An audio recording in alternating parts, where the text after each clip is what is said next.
Good morning. My name is B. Naveen Kumar, working as Deputy General Manager. 16th early morning 2 o'clockకి నాకు right side chest పెయిన్గా ఉండింది. వెంటనే gastric tablet ఒకటి వేసుకున్నాము. దాని తర్వాత వెంటనే టాయిలెట్కి వెళ్ళాను. సో మా మిసెస్ అలర్ట్ చేసింది హాస్పిటల్కి వెళ్దామని. వెంటనే ఆస్టర్ రమేష్ హాస్పిటల్ ఒంగోలుకి వచ్చాము. ఎమర్జెన్సీ వార్డులో ఇమీడియట్గా మమ్మల్ని చేర్చుకున్నారు. డాక్టర్స్ అందరూ మిడ్ నైట్ అయింది, ఎర్లీ మార్నింగ్ 4 o'clock కల్లా రావడం జరిగింది. సో నాకు ఫస్ట్ యాంజియోగ్రామ్ చేశారు. చేసిన తర్వాత మళ్ళీ ఐసీకి తీసుకొచ్చారు. యాంజియోగ్రామ్ చేసేటప్పుడు కూడా కాన్షియస్గా ఉన్నాను. సో యాంజియోగ్రామ్లో 100% బ్లాక్ అయినట్టు తెలిసింది.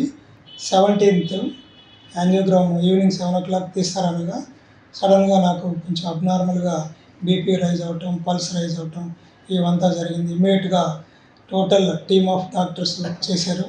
సో వాళ్ళు నన్ను ఇమ్మీడియట్గా షాక్ ట్రీట్మెంట్ ద్వారా మళ్ళీ నార్మల్ తీసుకొచ్చేసి మళ్ళీ ఐసీకి తీసుకెళ్ళి మళ్ళీ యాంజియోగ్రామ్ చేసి, ఇంతకుముందు చేసినటువంటి యాంజియోగ్రామ్లో ఎలాంటి డిఫెక్ట్ లేదని, కొత్తగా ఎలాంటి బ్లాకేజెస్ ఏర్పడలేదని కంక్లూడ్ చేసుకున్న తర్వాత మళ్ళీ ఐసీకి షిఫ్ట్ చేయడం జరిగింది.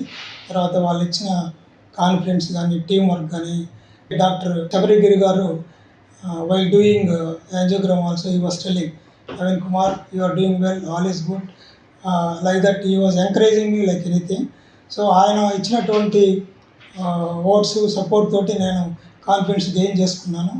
అంతేకాకుండా డాక్టర్ ఈజ్ గాడ్ అంటాము, కానీ ఇక్కడ మాత్రం నాకు డాక్టర్ శబరిగిరి గారు గాడ్ రూపాన వచ్చి యాంజియోగ్రామ్ సక్సెస్ చేశారు. తర్వాత ఈవెంట్ కూడా బ్రహ్మాండంగా సక్సెస్ చేసి కాల్షియం రిమూవ్ చేశారు. అదే కాకుండా ఇంకొక బ్లాకేజ్ కూడా ఉండింది, దాన్ని కూడా కంప్లీట్గా క్లియర్ చేశారు. ఇప్పుడు నేను టోటల్గా ఫ్రీగా ఉన్నాను, నాకు ఎలాంటి ప్రాబ్లమ్స్ లేవు. It is all because of the team work of the excellent doctors of Aster Ramesh Ongole. And also I salute to all the team management and everybody.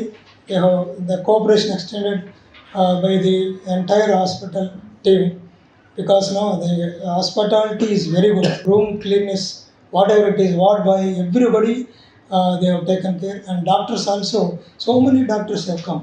They were studying the case and inquiring. The drugs also continuously they have monitored.